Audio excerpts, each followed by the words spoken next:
ஆற்றில் விடப்பட்ட மூசா நபி அல் குர்ஆன் கூறும் வரலாறு.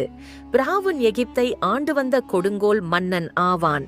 அவன் இஸ்ரவேல் சமூகத்தை அடிமைப்படுத்தி ஆட்சி செய்து வந்தான். இஸ்ரவேல் சமூகம் எழுச்சி பெற்றுவிடக் கூடாது என்பதற்காக குறிப்பிட்ட ஆண்டுகளில் பிறக்கும் ஆண் குழந்தைகளை கொன்று வந்தான்.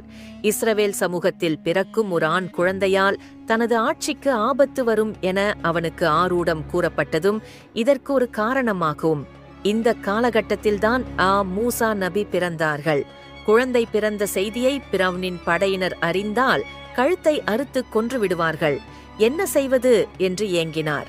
மூசா நபியின் தாயார். அந்த தாய் மனமாழ்ந்த துயரில் மூழ்கியது. இந்த சூழலில்தான் மூசா நபியின் தாயார் உள்ளத்தில் அல்லாஹ் ஒரு செய்தியை போட்டான். குழந்தையை நீங்கள் உங்களுடன் வைத்திருக்கலாம். குழந்தைக்கு ஏதேனும் ஆபத்து ஏற்படும் என நீங்கள் அஞ்சினால் குழந்தையை ஒரு பெட்டி